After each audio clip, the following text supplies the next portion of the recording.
কোনোদিন ওই মুখ দিয়ে একটা শব্দ বের করতে পারবি না। একে আমার রাগে সারা গা জ্বলে যাচ্ছে, আর অন্যদিকে তুই সব চাটাং চাটাং কথা বলে আমার কাটা খায়ে নুনের ছিটা দিচ্ছিস। আমি আবার কি করলাম? ওই ভোলা যতদিন আছে আপনি কৈলাসপুরের কিচ্ছু করতে পারবেন না জেনেও আপনি কষ্ট পাচ্ছেন।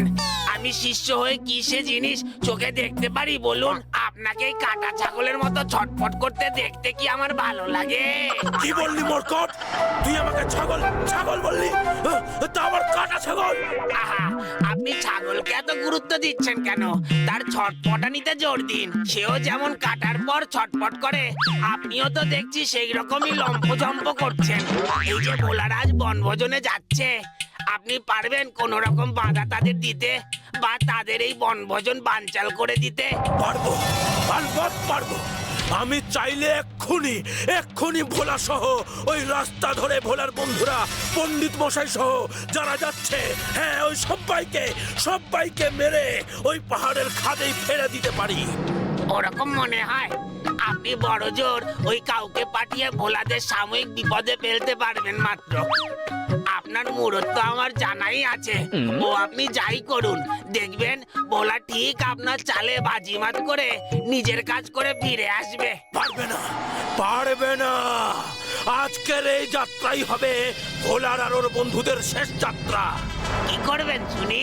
লোক পাঠিয়ে ওদের পিকনিক বানচাল করতে? ওরা যা খাবে সব চুরি করে আনবেন? তা আনতেই পারেন। অনেকদিন তো ভালো মন্দ কিছু খাওয়া হয়নি। এই কাজ করলে তবু আমার পেটে ভালো মন্দ কিছু জোটে। জুটবে না, কিচ্ছু খেতে পাবি না তুই। এমন কি আর তোর ওই কাঁচা পচা মাংস সেটাও জুটবে না। তবে ভোলাদের কপালে জুটবে, কি জুটবে জানিস? কি? মৃত্যু। আমি এবার এমন চাল চালবো যে ওখানে ওই পাহাড়ি রাস্তা ধরে হাঁটার পথেই ওদের জীবন শেষ হয়ে যাবে। হ্যাঁ, এমন ব্যবস্থাই আমি করব।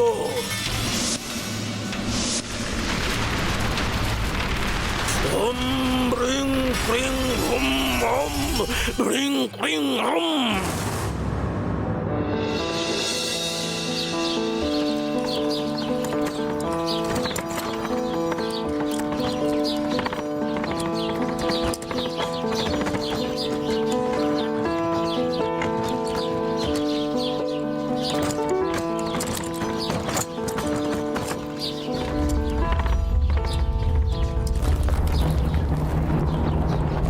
কিসের একটা শব্দ হচ্ছে, শুনতে পাচ্ছিস ভোলা?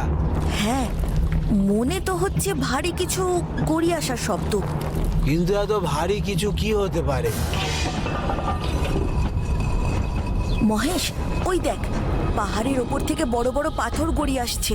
হ্যাঁ বলে দাদা, ওই পাথরগুলো তো সব মনে হচ্ছে এই রাস্তার উপরেই এসে পড়বে। ভোলা, তাড়াতাড়ি চালা। পাথরগুলো পড়ার আগে আমাদের এই রাস্তা থেকে বেরোতে হবে। কিন্তু কি করে সম্ভব? গোটা রাস্তাটাই তো পাহাড়ে ঘেরা। কিন্তু না ভূমিকম্প হলো, না তেমন কোনো ঘটনা ঘটলো। তাহলে এইভাবে পাথরগুলো পাহাড়ের ওপর থেকে নিচে পড়ে যাচ্ছে কেন? আমি সেই ছোট্টবেলা থেকে এই রাস্তা ধরে আমার গ্রামে পৌঁছাচ্ছি, কিন্তু এমন অবস্থা তো কোনোদিন দেখিনি। আমাদের তাড়াতাড়ি এই রাস্তা পার করতে হবে, চলো।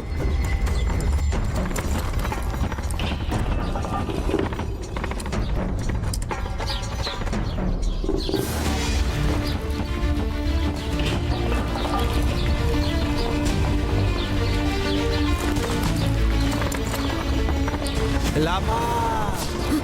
বিরাট বাঁচা!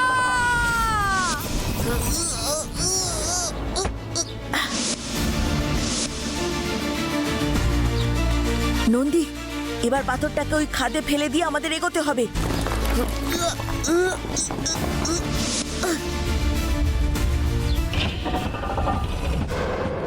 এখন কি হবে বলে দাদা? গাড়ি আগে যাবে কি করে? ওদিকে এখনো পাহাড়ের ওপর থেকে তো পাথর পড়েই যাচ্ছে। কি বড় বড় পাথর! আমার ঘাড়ে পড়লে আমি তো চিড়েচাপটা হয়ে যাব। আমাদের যেমন করে হোক এই গাড়িগুলোকে পার করাতেই হবে। কিন্তু কি করে করবি তুই এই কাজ ভোলা? এবার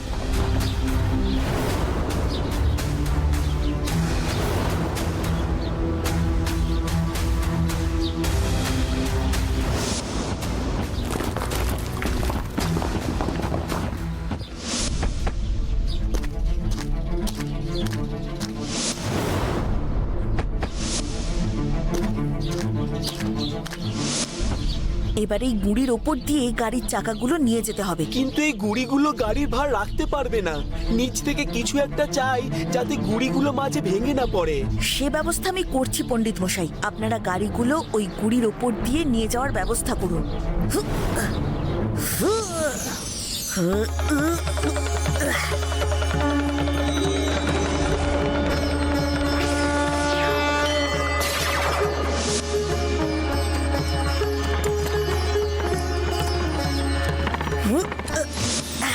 সত্যি ভোলা, তুই ছিলিস বলেই এই পথ আমরা পেরোতে পারলাম। এই জন্যই তো বলি পণ্ডিত মশাই, আমাদের ভোলা থাকে যেখানে নে নে হয়েছে, এবার তাড়াতাড়ি চল। এমনিতেই এখানে আমাদের অনেক সময় নষ্ট হয়ে গেল।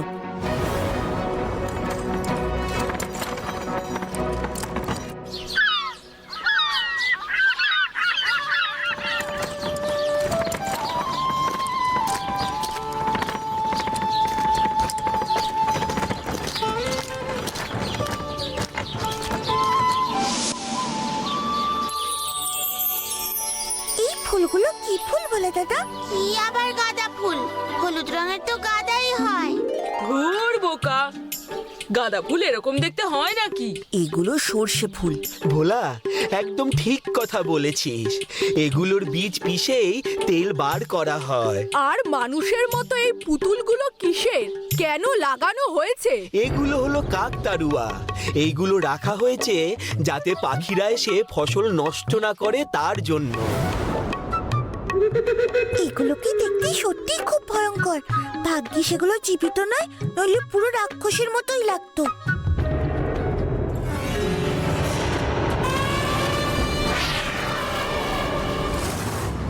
আহা, কি সুন্দর ভোলা আর তার বন্ধুরা বনভোজনে গিয়ে আনন্দ করছে। আপনি তাই দেখছেন বুঝি গুরুদেব? আমি ভাবছি ওদের কিভাবে জব্দ করা যায়। সে তো আপনি পাথর ফেলে একবার চেষ্টা করে দেখলেন। ভোলা তো চোখের পলকে সেই বিপদ থেকে শুধু নিজেকে নয়, ওর বন্ধুদেরও উদ্ধার করে ফেললো।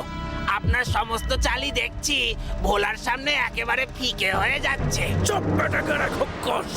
তুই কি জানিস না আমার ক্ষমতা কতটা?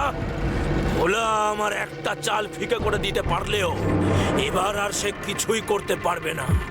কারণ এবারে একটা বিপদ নয়, একসঙ্গে আমার পাঁচটা হাতিয়ার ওদের ওপর আক্রমণ করবে। হাতিয়ার? তারা আবার কারা? এখানে তো আপনার কোনো হাতিয়ার দেখা যাচ্ছে না। আছে রে মামি, কাছে। ওই দেখছিস না ভোলারা যে জমির ওপর বনভোজন করছে, তার উপরে রয়েছে পাঁচটা কাকতাড়ুয়া। এবার আমি ওদের সবাইকে জীবন্ত করে তুলবো, আর তারপর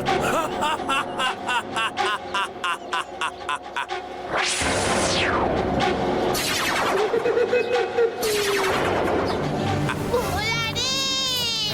কি হলো শিবু, এখানেও আবার তুই কি দেখে ভয় পেলি? কাকতাড়ুয়া? ওগুলোর চোখ দুটো কেমন যেন লাল হয়ে জ্বলছে। এই শিবুটার চোখ গেছে। ভয় পেতে পেতে এমন জায়গায় পৌঁছেছে যে বুঝতেই পারে না কোনটা জীবন্ত আর কোনটা পুতুল।